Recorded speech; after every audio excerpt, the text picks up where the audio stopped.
fonte de excelso prazer. No céu, na terra, que maravilhas vai operando o poder do Senhor. Mas seu amor aos homens perdidos nas maravilhas é sempre a maior. Aleluias.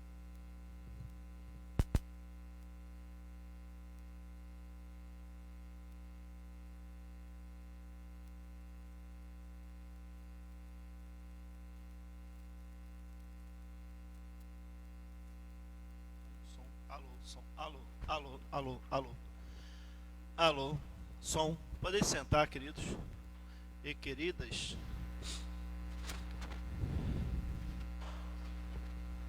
Meu amor, você vai aonde?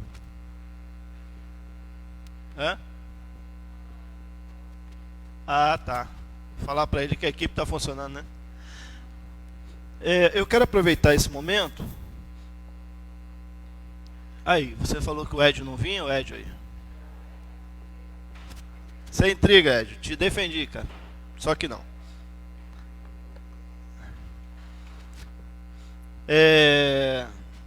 Vamos fazer agora, Cássia? Vamos lá? Aí que chega mais, né? Aí, tá vendo? A Vera chegou, gente. A Vera já tava? Bom dia, Vera. É a mulher do funeral, gente. Não faz isso não, gente. Que isso? É a irmã que cuida do nosso plano funeral. Isso não se faz, né? Não se faz. O que você fez aí, Vera? O que você fez aí? Tamo junto. E aí, Fernando, tudo bem? Eu vou tentar pregar os direitinho, tá, Fernando? É o quê? Arrasou. Vamos lá, gente. Eu quero conversar com vocês, tanto de manhã quanto à noite, com relação a Mateus capítulo 24. Quero convidar vocês a acessarem suas Bíblias. Você que está online conosco também, para que nós estejamos juntos nessa caminhada.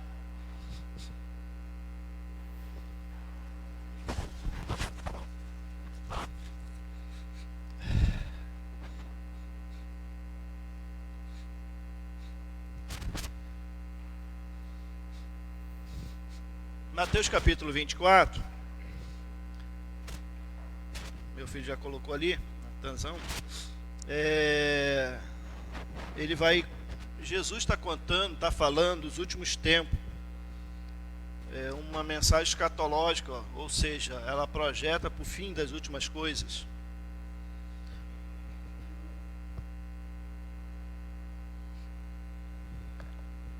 Ô Isaac, eu não estou me ouvindo direito, eu não sei se... não tá bom não. Alô, som. Alô. Não, né, é lá mesmo. Está bem direcionado aqui. E eu preciso da ajuda de vocês aí, tá, Daniel? Aqui em mim.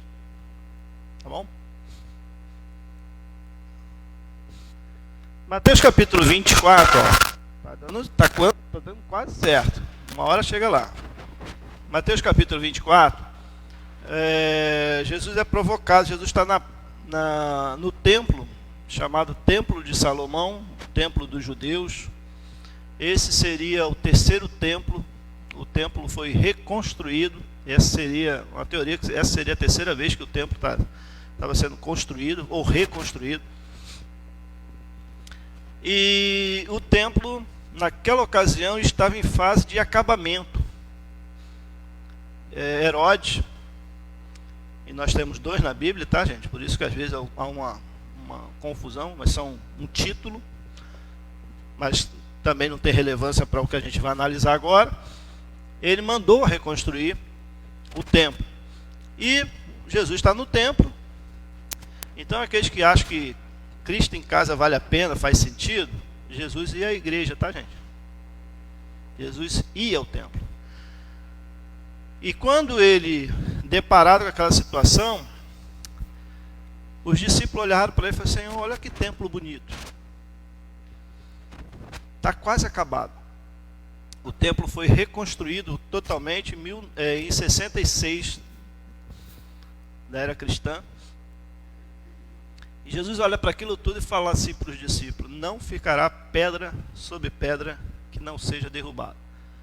Em 66 ele foi totalmente reconstruído. Jesus estava antes disso, proferindo, falando que não vai ficar pedra sobre pedra. E no ano 70, com a rebelião dos judeus, Roma passa por cima de Jerusalém e destrói tudo, inclusive o templo. Que eles mesmos tinham pago para fazer, reconstruir. Não ficou pedra sobre pedra. Eu comecei a escrever sobre templo e deixei para lá, falei assim, vamos para outras coisas, mas vale a pena a gente uma hora parar sobre esse assunto.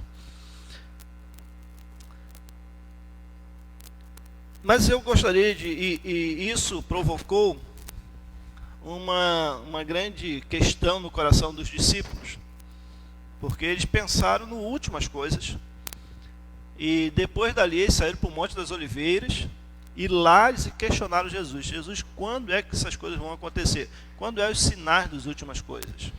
E é justamente aí que eu queria conversar com vocês. Vamos lá, eu não abri aqui direitinho. Mateus capítulo 24.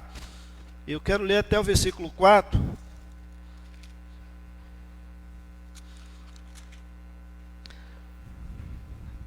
E tendo Jesus saído do templo e ia retirando, quando se aproximou dele os seus discípulos para lhe mostrar a construção do templo, ele, porém, lhe disse: não vede tudo isso?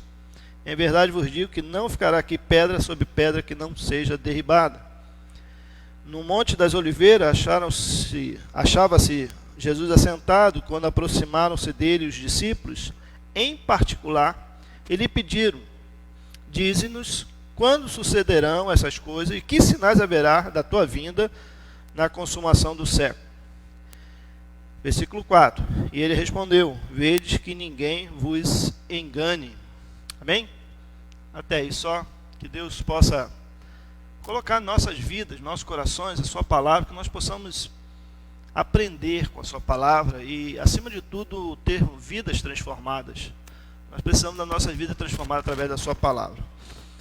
Por diversas vezes aqui,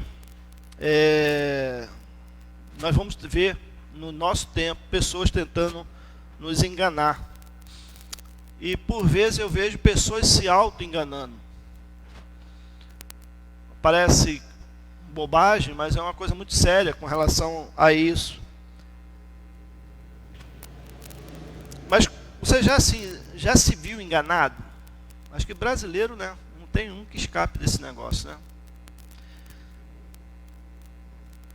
Eu não me sinto esperto, mais esperto que ninguém, porque eu sempre disse desde criança que o esperto morreu ontem. Ele era tão esperto que às vezes alguém vai lá matá-lo, malandro, né? Mas nunca me senti bobo. Trabalhar no centro da cidade, estando na fila do banco para depositar o dinheiro da empresa, eu era menor de idade na ocasião, já era crente, já tinha tomado a minha decisão lá de Jesus, e pelo caráter, era o único dos garotos que fazia esse depósito era eu. E de repente alguém tocou no meu ombro, faltando uma pessoa para ser atendida no banco, eu puxei o dinheiro para conferir, e alguém tocou no meu ombro e falou assim: ó, caiu um cheque aí. Eu olhei, falei assim: esse cheque não é meu, não tenho nada com isso. Ele pega aí e caiu no teu bolso. Esse cheque não é meu. Nisso já veio um outro cidadão, falou assim: ô, perdi o cheque, você achou o cheque? Eu falei: não perdi nada, quem achou foi o cara aí de trás, resolve com ele. E não, vamos lá que eu quero dar um presente para vocês, o cheque era não sei quantos mil, que eu não ia pagar os funcionários, aquela lenga-lenga toda, e ele fazendo de tudo para me tirar do banco. Adivinha para quê, né? Você imagina já para quê. Só que os colegas já tinham me avisado do novo golpe. E eu falei assim, eu não saio daqui ninguém me tira. Eu não vou, por livre e espontânea vontade, não vou sair daqui. E o cara insistia. Quando chegou a minha vez, ele falou assim, e aí, vamos lá, cara, vamos lá que eu quero te dar um par de tênis. Eu falei, cara, faz o seguinte. Diz ele que era dono de uma sapataria no centro da cidade. Eu falei, faz o seguinte, eu vou ali depositar esse dinheiro, é a minha vez, não demora 2 minutos. Aí eu vou contigo para onde você quiser, só vou ter recibo na mão. Quando eu acabei os depósitos, olhei para trás, já não tinha mais nem o que achou, nem quem tinha perdido, era golpe. Agora foi só sucesso? Não, eu era um microempresário, vocês falam que é camelô, eu chamo de microempresário. Não posso fazer nada, né? Eu era um microempresário individual. Bonito o negócio, né? Camelô é feio. Já amei. Ó, microempreendedor. E estando lá na minha barraquinha, vocês vão falar que é barraquinha de camelô, que eu não era. E minha mãe me rendia na hora do almoço, era no mesmo bairro lá em Éden. E de repente um cidadão, à tarde, chegou lá e falou assim, cadê a senhora que fica aqui? Aí eu dei a pista, né? Falei, dona Nelsa, essa mesmo. Eu nem lembrava o nome, mas é essa mesmo. Miserável, não sabia nada, eu que dei a dica. Naquele dia, eu fiquei com muito ódio de mim mesmo. Não, que ela comprou essa desinfetante aqui, eu comprei, gente. O cara quase levou a barraca toda e tudo que eu tinha no bolso, porque ele falou que minha mãe tinha que encomendar. Não tinha esse negócio de zap, né? Esse negócio da pós-modernidade, não tinha telefone tão fácil como hoje. E ele falou assim, cara, ela encomendou isso aqui, dá para fazer 500 litros de desinfetante, e não sei o quê, e dava para ir a Marte também com aquele negócio, fazer um monte de coisa, comprar um carro com aquele negócio, negócio assim, extraordinário, né? E eu não posso voltar aqui quando você está falando que pode, eu falei, cara, nem esse dinheiro eu tenho, não tem problema, quanto você tem aí? Que vinha é lucro, né? O bobão entregou o dinheiro, ainda levou algumas mercadorias lá, quase quebrou o microempresário lá. Na metade do processo, falei assim, estou tomando uma pancada. Irmãos, é muito ruim você se sentir enganado. Sensação de ser invadido, né? É muito ruim, sensação muito ruim. Eu acho que cada um de nós já tem uma história para contar com relação a esse tipo de coisa, né? Que ninguém vos engane. E a mensagem de Jesus para você hoje é que ninguém vos engane. Nós vemos as orientações claras de Jesus com relação a isso. As orientações para que ninguém vos engane. Ele está olhando para os discípulos, que nós somos os discípulos de Jesus, está falando assim, meu filho, fica atento aí, preste atenção, para que ninguém vos engane. E ele vai começar uma série de recomendações com relação a não perder a sua orientação clara com relação ao que ele ensinou. E por último, finalzinho dessa mensagem, ele vai falar assim, porque tudo isso vai acontecer, o amor de muitos se esfriará. Mas essa é a mensagem de hoje à noite. Porque tudo isso vai acontecer, muita gente vai se enganar, vai se deixar enganar. Mas essa é a mensagem para hoje à noite. Beleza? Combinado? Verinha, você vai estar conosco hoje à noite? Mesmo chamando, falando, cometendo esse gafe aqui? Glória a Deus. Se a Verinha, que eu falei que era, né, cometia essa gafe aqui, vai vir, sei se você não viesse isso. Fernanda, não é possível, né? Eu vou falar mal de todo mundo que não vier, não. Mas o amor precisa ser nutrido. Muitas coisas acontecem para que ele sofra os desgastes e a gente se perca no processo. Eu gostaria de você pensar sobre pessoas que se perderam nesse processo, que se deixaram esfriar. Muito mais do que um sentimento, o amor é forma de atitude, de expressar atitude. Não adianta eu dizer que te amo, eu tenho que mostrar que amo. Precisamos disso. Temos muito a perder sobre essa questão do amor se esfriar. quando nós deixamos que esse amor se esfriar. Mas creio que isso, infelizmente, é a realidade de muitos. Espero em nome de Jesus que não seja a sua realidade, que o seu amor não esteja esfriando. Porque uma verdade é que ele não esfria de uma hora para outra. Ele não sofre um choque térmico. Ele vai esfriando. Ele vai deixando de acontecer em sua vida. Por exemplo, você entrar e sair e não perceber o que precisa acontecer para a sua vida ser diferente. Isso é um problema. Precisamos urgentemente de uma reflexão sobre as nossas condições ou nossa condição diante de Deus. O que vem na minha mente é que Jesus olha para aqueles, em determinado momento, aqueles mesmos discípulos, e fala assim: vocês não querem ir embora também? É o que passa na minha mente. Vocês não querem ir embora também? Quando ele faz um discurso tão duro. E hoje os discursos têm que ser mais ou menos, porque se for duro, a galera faz o quê? Vai embora. Porque o amor já esfriou.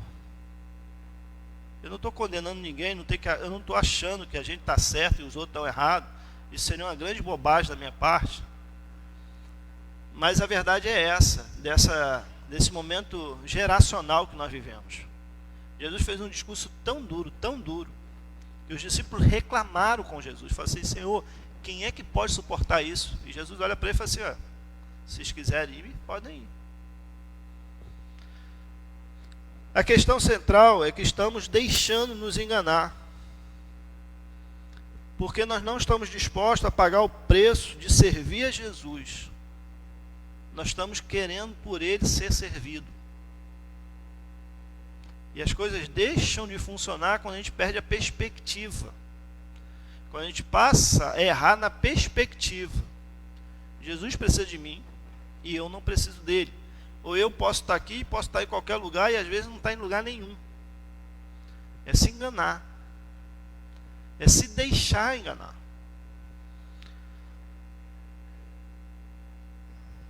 Lembre-se de Jesus. E lembre-se de Judas, que andou do lado de Jesus durante muitos anos. Mas nem por isso ele viveu a verdade que Jesus queria imprimir na sua vida. Judas se deixou enganar por 10 moedas. Não é meu escopo, não é minha ideia de mensagem, mas eu às vezes me incomodo com a pessoa de Judas, não por causa da sua traição, necessariamente, porque aquilo já estava no coração dele. Aquilo foi alimentando no coração dele. E eu queria te dar algumas dicas como é que o amor esfria e como é que essas coisas acontecem em nossas vidas. Eu fico lembrando de Jesus recebendo uma unção, um bálsamo. E aquela mulher ungiu Jesus com um perfume caríssimo. E ele olha para aquela situação e fala assim: isso aí poderia ser vendido, ser distribuído aos pobres. E aí o texto fala que ele não tinha preocupação com os pobres, ele queria meter aquele dinheiro no bolso, que ele era ladrão. O texto que diz isso. E eu fico pensando o que passou na cabeça dele depois daquele acontecimento. Falei assim: caramba, eu fiquei aqui 3 anos aí, não vou receber nada. 3 anos que eu me dediquei. Porque eu já ouvi diversas vezes pessoas dizendo isso. Eu já fui dessa igreja, eu cavei as sapatas, eu fiz isso. E eu fico assim: será que ele fez isso para quem, né? Para que ele fez isso tudo? O Judas tinha feito algumas coisas, tinha andado com Jesus. Mas aquilo foi nutrindo um sentimento ruim no coração dele, ao ponto de se enganar. Fala assim: eu preciso de uma indenização. Vou lá, vou ver quanto é que eles pagam pela cabeça de Jesus. E entregou o mestre. No processo ele fala assim: eita, que bobagem que eu fiz. Já era tarde demais, porque ele não queria se arrepender. Ele tentou resolver o seu problema. Não vos engane. No texto vai falar de eis aqui e eis ali os mestres, ou Jesus dizendo sobre isso. Versículo 4 em diante, 5, versículo 5, Mateus capítulo 24, diz o seguinte: porque virão muitos em meu nome, dizendo eu sou o Cristo, e enganarão a muitos. Irmãos, a gente não está nesse processo, não. Eu entendo isso como um processo. Eu vejo isso como um processo. Sinceramente. Ainda apareceu aí de vez em quando os doidos, mas os caras olha para a cara do cara e fala: você é doente, você é louco. Já apareceu uns caras assim que ninguém... Aquele Henry Cristo, como é que é? Henry Cristo, né? Serve de chacota.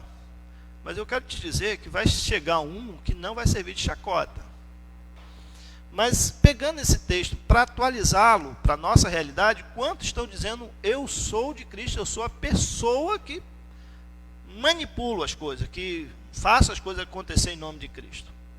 Aí a gente já passou pelo paletó da unção. Vocês lembram disso? O cara tirava assim, de repente o paletó passava assim, o povo ia caindo e não sei o quê. Já teve todo tipo de manifestação e hoje continua, porque hoje a questão é as manifestações, independente de onde elas vêm e quem é que as produz. Quero pensar sobre as multidões dos que se enganam, se deixam enganar. É muito fácil se deixar enganar. E a multidão está querendo e precisando dessas coisas, essas manifestações extraordinárias. É melhor entender. É melhor deixar isso acontecer para muitos do que ser discípulos de Jesus. Irmãos, eu fico...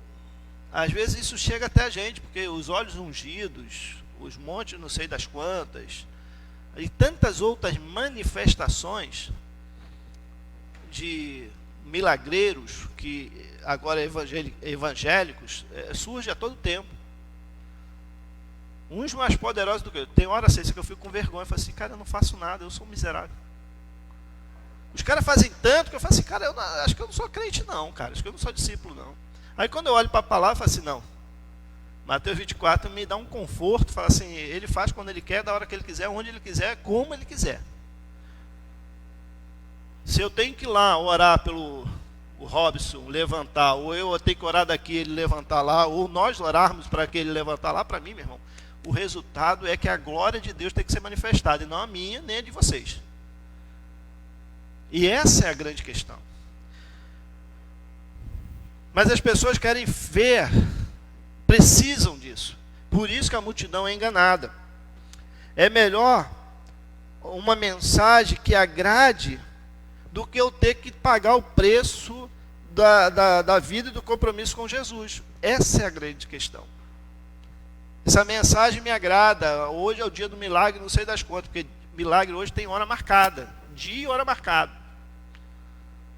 Deus vai estar lá porque, senão eu vou rasgar a Bíblia. Meu irmão, rasga, come, faz o que você quiser. Ele é Deus. Ele faz se Ele quiser, quando Ele quiser, da forma que Ele quiser. Conheço muitos crentes que são chamados crentes funcionais. Assim como tem um analfabeto funcional. Você sabe o que é um analfabeto funcional. Se não sabe, eu vou explicar. Se já sabe, eu vou explicar assim mesmo. O analfabeto funcional é aquele que lê, mas não entende o que lê. O crente funcional é aquele que é crente, mas não sabe por que é crente. Não tem bases. Toda vez que você for argumentar com ele, vai falar do pastor dele. Vai falar da igreja dele. É uma defesa ferrenha sobre isso, mas não é uma defesa da palavra. Ele não conhece, ele não sabe o que é Bíblia. Meus irmãos, há uma multidão de gente assim em nossos tempos. Por que você crê? Não sei, mas lá na minha igreja o negócio é assim, e o pastor fez isso, e o não sei o que e tal. Então, Mateus tem na Bíblia? Aonde é que está na Bíblia? Eu vou olhar lá. Irmãos, eu conheço gente que ele não sabe o que está aqui, mas ele sabe exatamente quais são as pronúncias do pastor. Ele sabe de tudo. Muitos virão em meu nome e dirão, sou eu sou a pessoa. E nós já estamos vivendo esse tipo de situações. Líderes que são supremos. O que disse está dito. Pastores que usurparam a posição de Cristo na igreja, eles são os donos. E eu quero te dizer que são as igrejas que mais crescem, que arrastam esse tipo de multidão. Tiram das pessoas a possibilidade de pensar por si mesma. Seu evangelho em nada se compara ao exposto na palavra de Deus. Só usam a Bíblia por pretensões pessoais e propósitos pessoais e projetos pessoais. São descontextualizados quando e daqui tira alguma coisa, ele descontextualiza tudo, ele pega uma porção e acabou. Deixa que aquilo sirva para o seu interesse. Estamos, irmãos, no início do fim dos tempos. Estamos no início disso. Essas pessoas dificilmente serão alcançadas, porque quando você chegar a elas, expondo o evangelho, elas já... Sabe o que elas vão dizer, Maria? Já sei. E se eu tiver alguma dúvida, irei ao meu pastor e pergunto. Só que a maioria deles não é acessível. Não conhecemos, não precisamos dela, ou seja, da palavra de Deus para nada. Afinal de contas, nós temos os líderes, nossos líderes em quem nós confiamos, que fazem coisas sobrenaturais e que nós estamos supridos. São os crentes funcionais. Por mais escandaloso que isso seja, não posso me espantar sobre essa perspectiva da ignorância bíblica, porque isso seria uma ignorância bíblica da minha parte. Porque a Bíblia diz que esse tempo chegaria. É verdade ou não é, gente? Se eu fosse olhar para a ignorância alheia, me escandalizar, eu estaria sendo ignorante na palavra de Deus. Essas coisas precisam acontecer, irão acontecer. Pois virá um tempo que não suportarão a sã doutrina, pelo contrário, sentirão coceira nos ouvidos, segundo o seu próprio desejo se ajuntarão mestres para si. Eles se recusarão a dar ouvido à verdade, voltando-se para mitos. Esse texto é 2 Timóteo, capítulo 4, de 3 a 4. Vou repetir. Pois virá tempo em que não suportarão a sã doutrina. Eu fui pesquisar o que é essa sã doutrina. É como a gente está são, né? A gente está com saúde. Sã doutrina. A sã doutrina é dessa igreja? Meu irmão, a sã doutrina está aqui, ó. Não acredite em mim. Agora não me venha com churumela. Se quiser questionar, vamos conversar. Está aqui, na palavra. Leia, estude. Não suportarão a sã doutrina. Pelo contrário, se tirarão coceira nos ouvidos, segundo seus próprios desejos, se ajuntarão mestres para si. Eles se recusarão a dar ouvido à verdade, voltando-se para os mitos. Nós precisamos, irmãos, então, de ter saúde espiritual. O que nós precisamos hoje é estar diante de Deus sem intermediário, sem a interferência, colocar-se em sintonia fina com Deus e deixar Deus falar a minha vida e a sua vida ao seu coração. Nós precisamos disso. Como é que nós vamos saber da sã doutrina? Você não precisa mais de pastor, e ele é bíblico, mas não para te dizer o que você tem que fazer ou pensar, porque a palavra de Deus é essa ferramenta. É essa que dá esse apoio, essa ajuda.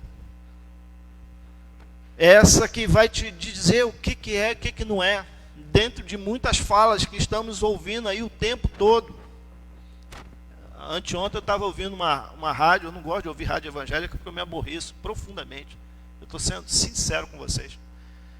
Aí tinha lá alguém lançando um CD e tá, não sei o quê, descobriu a pólvora, um negócio assim extraordinário. Ela falava assim, eu falei, acho que como é que era a nossa vida sem esse CD, né? Porque afinal de contas foi ela que fez, né? Mas ela dizia assim, a gente tem que profetizar sobre esse Brasil e declarar as bênçãos e não sei o que. Eu falei, gente, se todo mundo fizesse isso, e se isso desse certo, né? Que maravilha. E a profetizar, ele não entende o que é profetizar. Na Bíblia, profetizar é pregar a palavra. Não é olhar para Maria e falar assim, Maria, agora vai dar tudo certo na sua vida. E não sei o que, tudo que agora vai prosperar, não sei o que. Isso é uma declaração positiva. Profetizar é pregar a Bíblia. Porque toda a revelação está aqui. Você não precisa de mais nada. E também de ninguém para fazer isso. Porque você tem a palavra e o Espírito Santo. Nós precisamos de saúde espiritual. Hoje, os aspectos dos mitos, o texto vai falar de 2 Timóteo, capítulo 4, de 3 a 4, sobre os mitos. Os mitos, muitos mitos, são muitos os mitos. Aquilo que ninguém pode provar, ver, ou que haja fundamento para aquilo. E aí, quando eu falo sobre isso, alguém vai falar assim, mas isso aí são os mistérios. Mistérios, né? É igual a história de que se a coisa não aconteceu na sua vida, a culpa é sua, porque você não creu. Mas se der certo, a glória é minha. Foi eu que proferi. Mitos. As pessoas estão aí, vão atrás de mitos o tempo todo. E criando mitos para si. Quero te convidar a sair dessa multidão de enganados e te convidar para uma igreja, viver a sã doutrina. E o convite é te levar a conhecer essa sã doutrina, que é a palavra de Deus. Nós estamos preocupados com isso. Nós queremos entender a palavra, dar ferramenta para que você possa entender a palavra. Se você quiser anotar aí, na hora que você lê a Bíblia, a primeira coisa que você deve fazer antes de lê-la é pedir para o Espírito Santo, que é o autor dela, a te abençoar e fazer com que você entenda. A segunda coisa é perguntar para quem você, por que aquele texto está escrito, para quem ele foi escrito, por que ele foi escrito. Você vai entender a essência da palavra a partir de respostas a essas perguntas, o que estava acontecendo naquele ambiente para que esse texto fosse escrito. Eu, antes de pregar, eu disse o porquê, onde estava escrito, por que estava escrito, o que provocou essa inscrição, a quem escreveu, quem disse. Isso me dá conforto de falar, isso é a palavra de Deus na sua essência. Quero te convidar a você sair dessa multidão e vir para aquele grupo menor que andava com Jesus e começou a entender o que Jesus queria para a vida deles. Criar convicções através de uma experiência com a palavra de Deus e conhecer o Deus da palavra. Quero te chamar a esse crescimento. Você precisa disso. Ou ficará na multidão da ignorância, daqueles que vão daqui para ali, de lá para cá, sem raízes. As pessoas hoje não têm raízes. Não tem. Há muitos anos atrás eu era jovem. Meu pastor falou do crente beija-flor. O crente beija-flor é aquele que vai lá, pega o néctar, pega o que tem de especial naquela flor. E o que ele faz? Vai para outra, e vai para outra, e vai para outra. Precisamos de nossas convicções, ou senão vamos correr o risco de ser enganados, iludidos nessa multidão.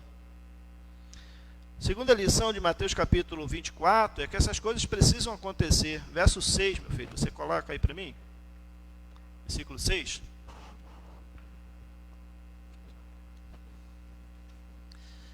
Certamente ouvireis falar de guerra e rumores de guerra.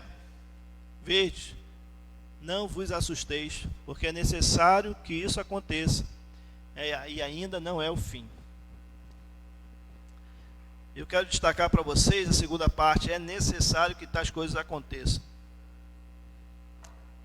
Nós estamos sofrendo muito por causa dessa pandemia, estamos perdendo gente.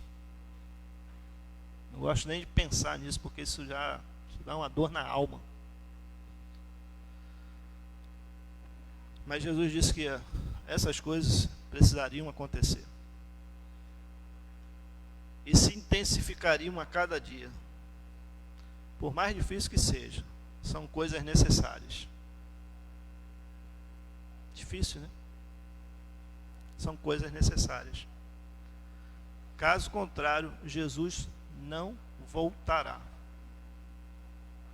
Jesus vai voltar na hora que todas essas coisas acontecerem. Ele falou que vai acontecer, vai acontecer. Independente da dor, ou por mais ambíguo que isso seja, e difícil que isso seja para nós, angustiante para nós precisamos entender que a volta de Jesus está muito próxima. Eu não sei, irmãos, mas eu fico pensando se não está para essa geração, para a nossa geração.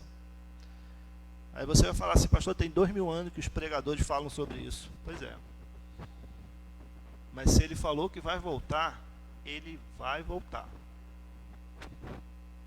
Por mais ambíguo que seja o sentimento, mesmo passando por todo esse tipo de coisas, há no fundo, uma raiz, uma esperança. Ele vai voltar. Porque as coisas estão se consumando. Os sinais apontam para o mundo e para o crente em particular. O texto fala sobre rumores de guerra. Está olhando para quem? Para o mundo. Falar de dores, de catástrofes, de todo tipo de coisas. Voltando ao texto, versículo ali é o 6, né? Vamos para o 7. Portanto, se levantará nação contra nação, reino contra reino, haverá fome, terremoto em vários lugares. Isso é para o mundo. A gente olha para o mundo e vê isso acontecendo. Porém, tudo isso é o princípio das dores. Não é as dores, é os princípios das dores. Então sereis atribulados. Agora é para o crente. E vos maltratarão. Sereis odiados de todas as nações, por causa do meu nome. Isso ainda não aconteceu aqui no Brasil, mas tem acontecido em alguns outros lugares por aí afora. No Oriente Médio tem acontecido.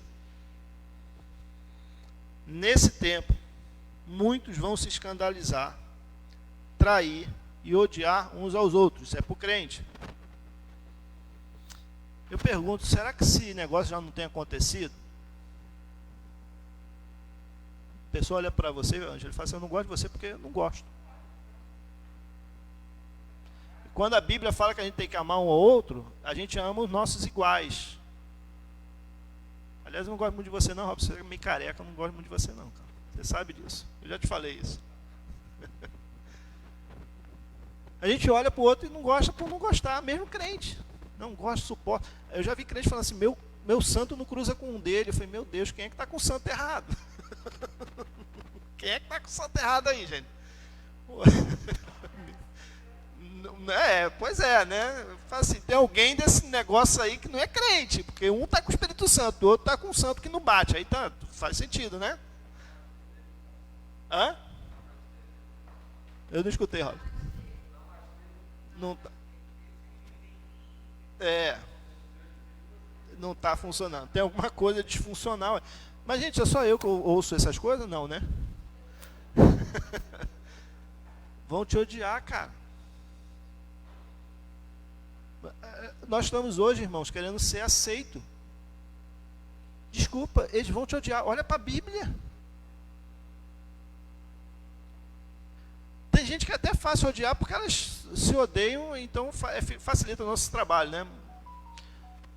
Mas não é disso que ele está falando aqui. Está falando de se odiar por você ser crente, por você ser discípulo. Eles vão te odiar, vão te perseguir, vão te massacrar.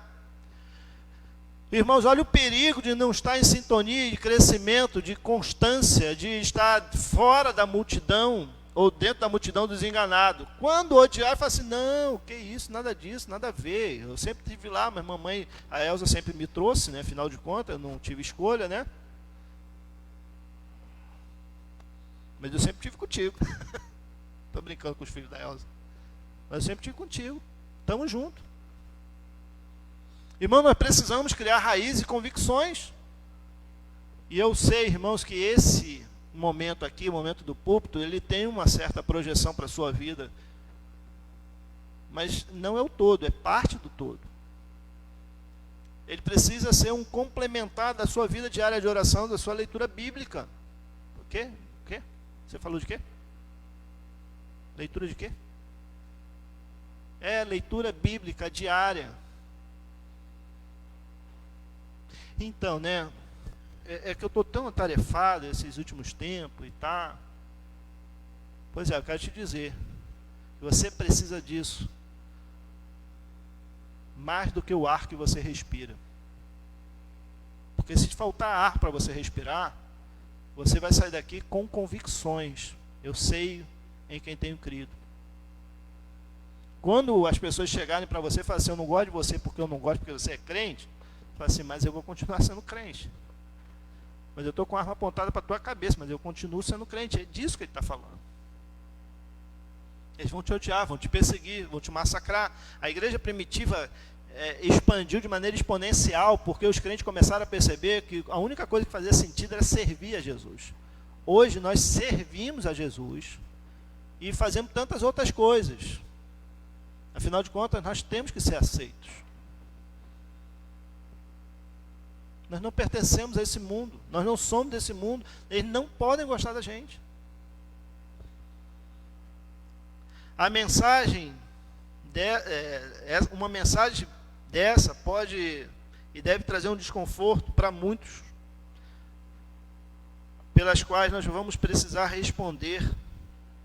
Existem, irmãos, todo tipo de profeta, de falsos profetas, de pessoas que estão dizendo o que você precisa ou quer ouvir. Não se engane.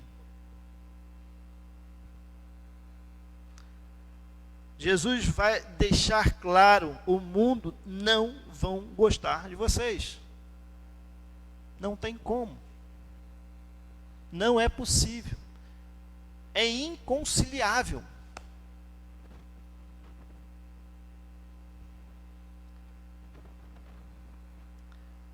Voltando para a vinda de Jesus, sinais para fora.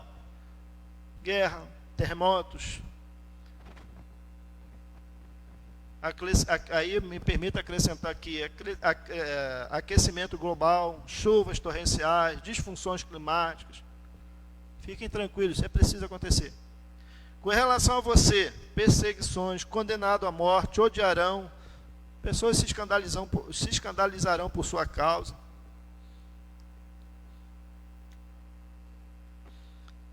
Escandalizar é ser pedra de tropeço e obstáculo. O crente precisa ser pedra de tropeço para quem rouba.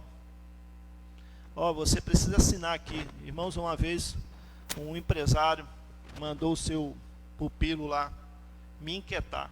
Falou assim, eu queria te apresentar lá a empresa e tal, trabalhar com compras.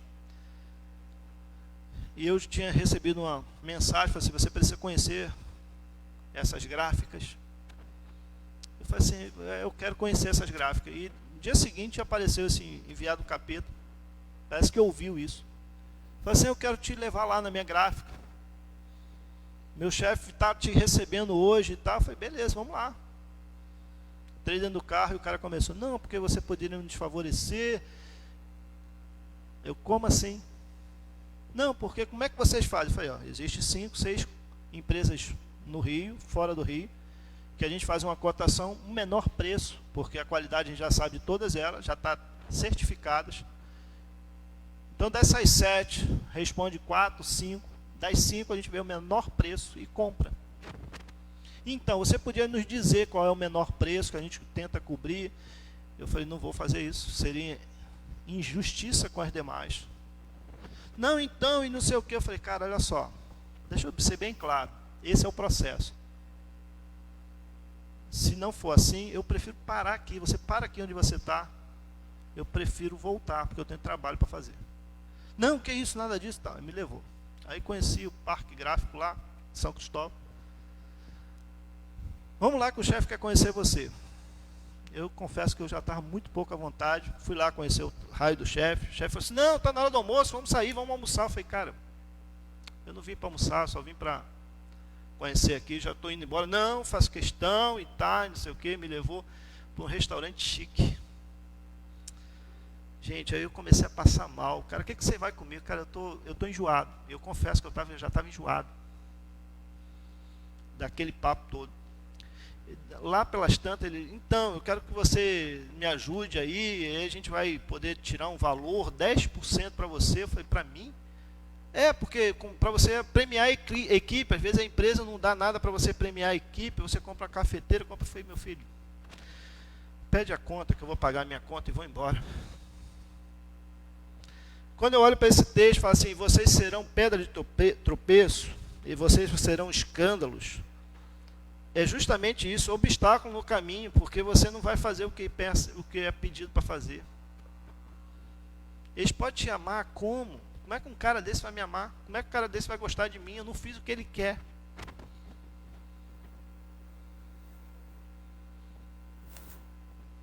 Talvez até hoje ele fica com ranço de ter tido aquele encontro comigo. Não pode ser diferente. Assinei um pedido de mais de 200 mil reais. Em uma ocasião, 370 mil reais. 10% disso é dinheiro pra caramba. Mas não é meu dinheiro. Eu não quero isso para minha vida. Não sou melhor do que ninguém. Mas eu não quero isso para minha vida. Sirva de pedra de tropeço. Vão desconfiar de você. Vão te massacrar. Pague o preço. Que cristianismo que a gente está vivendo, que é tudo fácil.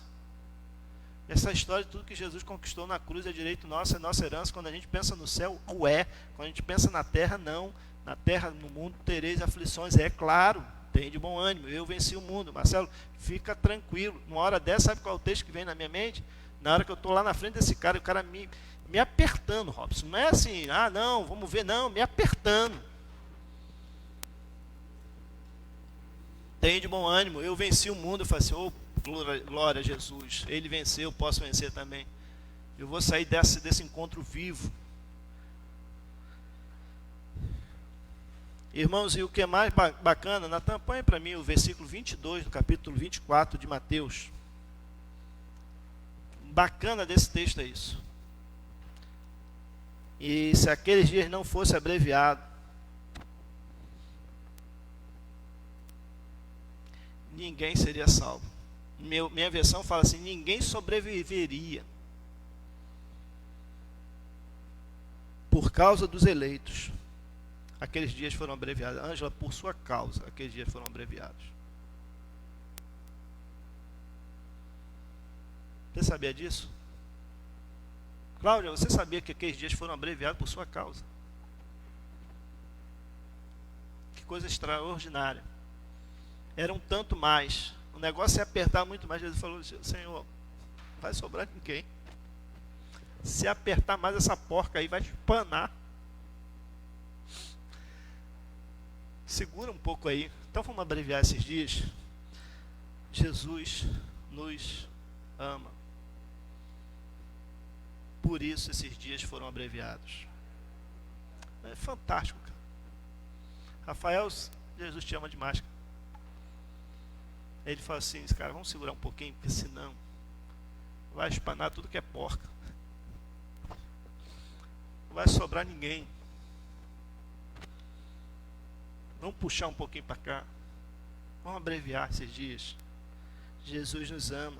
Essa mensagem não estaria completa caso nós não tivéssemos como ponto de partida aí principal e ponto final o amor de Jesus na cruz do Calvário. Ele te ama. Foi por essa causa. Jesus sabe quem somos, como pensamos. Ele sabe até onde pode ir cada um de nós. A Bíblia diz, não veio sobre vós tentação ou provação, senão humana, mas fiel ao Senhor, que com a provação dará também o escape. Irmãos, quantas vezes eu percebi o escape de Deus na minha vida, dentro de uma situação dificílima, eu fico pensando, deu o escape, porque a Bíblia diz que vai dar o escape. Quando eu acho a porta de saída, quando eu acho o escape, eu falei, é por esse aí que eu vou, porque esse é o escape. Esse é o ponto de medida de Deus para a minha vida. Esse é o ponto que eu preciso seguir. Mas é uma decisão para nós. Jesus nos ama. Ele pensando em cada um de nós, na nossa condição, Ele tomou a melhor decisão para salvar nossas vidas. Aí nós precisamos confiar no amor e na graça do Senhor. Dias difíceis foram abreviados por minha e por sua causa. O amor de Deus por mim e por você é extraordinário. Nós precisamos assimilar e perceber esse amor por nós. Meninos? Meninos? Tudo bem, meu? Tranquilo? Não podemos mais dizer que Deus nos abandonou. Ele não nos abandona. Essas coisas vão acontecer, precisam acontecer, e nós precisamos estar atentos sobre esses dias. Não podemos, ninguém será justificado e falar: olha, Senhor, eu me deixei enganar, porque afinal de contas eu acreditava tanto naquele moço lá, pregava tão bem.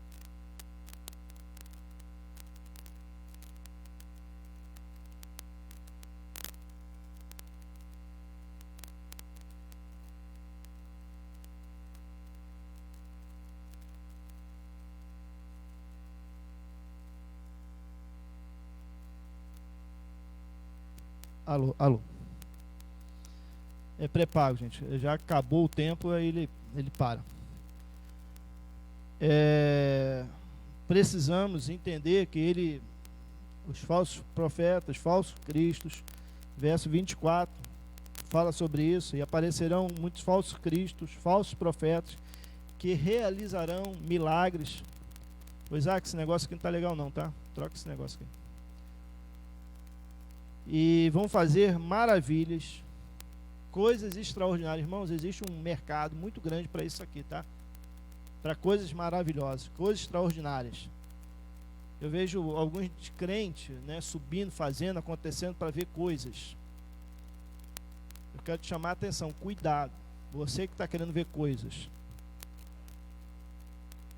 Olha o que o texto diz, verso 24. Porque surgirão falsos cristos, falsos profetas, operando grandes sinais, prodígios para enganar, se possível, até os eleitos. Então, pessoal, irmãos, vai arrastar a multidão. Os falsos profetas, os falsos cristos vão surgir e vão arrastar a multidão.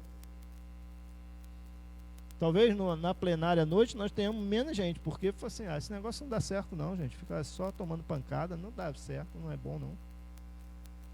Vamos falar coisas que a gente... Vamos para alguém que fale o que a gente quer ouvir, né? Faça coisas maravilhosas.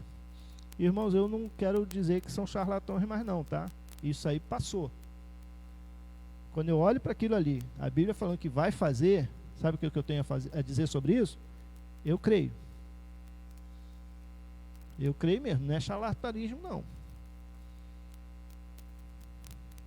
Aqui não é história para boi dormir não. Aqui é coisa extraordinária mesmo. Para quem gosta de ver coisa extraordinária, os dias estão chegando aí para isso. Mas o que o texto bíblico diz sobre isso? Essa é a grande questão.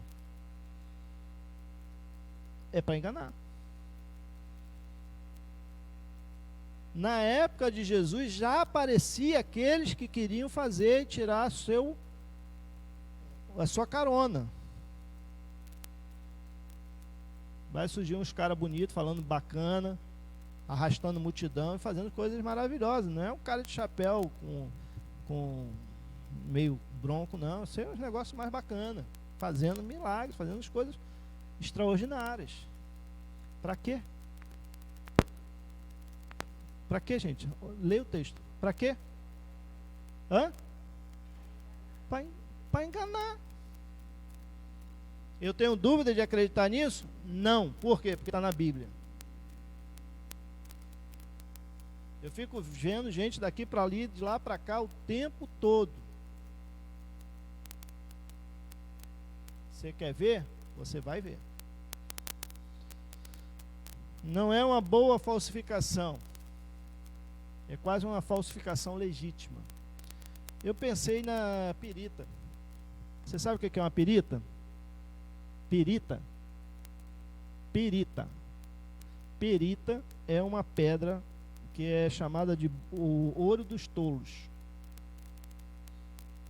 Ela se parece com ouro.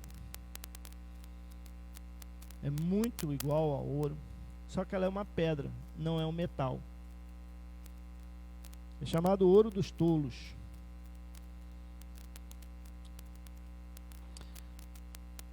As variações, para muitos, é no resultado. Acontece coisa extraordinária, foi Deus quem fez. Irmãos, é assim que o texto bíblico se põe? Aconteceu qualquer coisa. O cara que era cego passou a enxergar.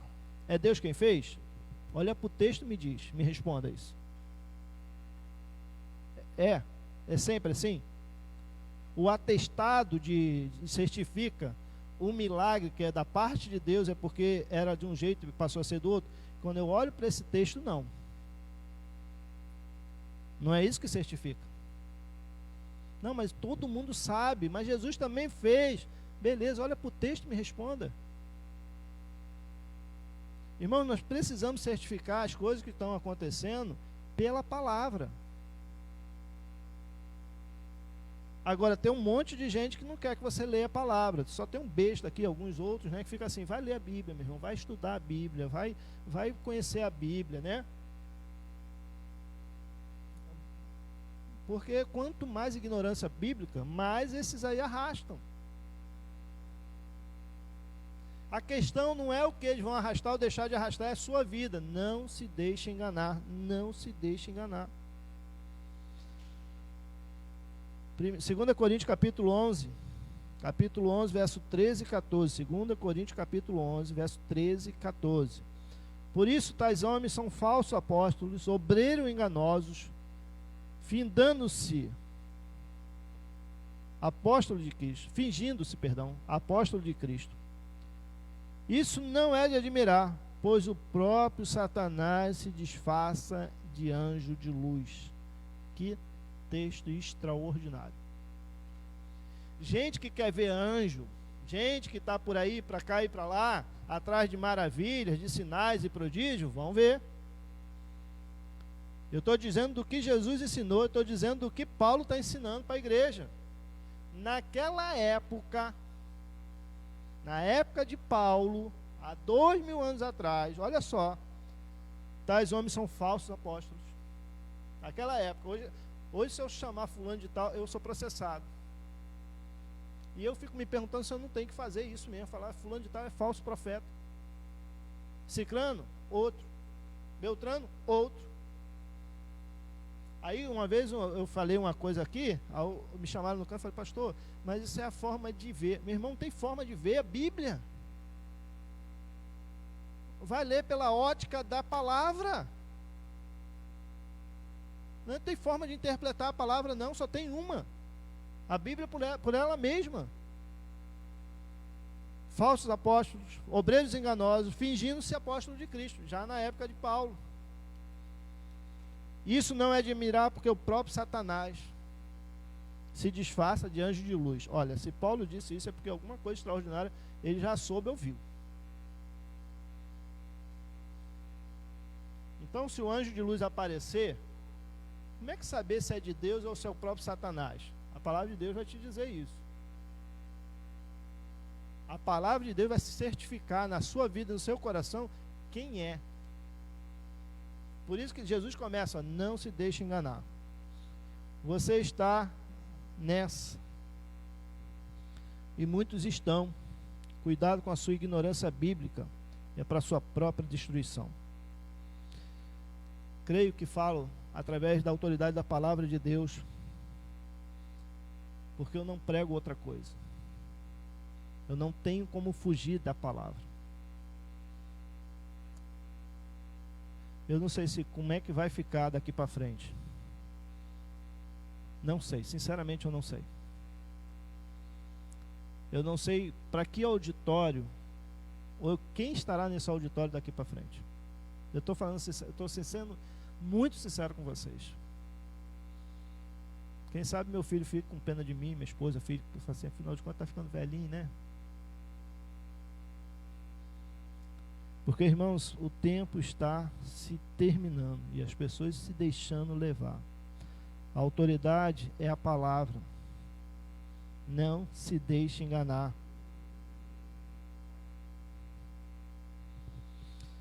Estamos num tempo, ao invés das pessoas se voltarem, se moldarem à palavra, elas querem que a palavra se moldem a elas. Irmãos, eu estou exagerando. Eu estou mentindo, eu estou falsificando a palavra, eu estou sendo imprudente aqui, eu estou de alguma forma manipulando ela. Porque é exatamente o que está acontecendo nesse tempo.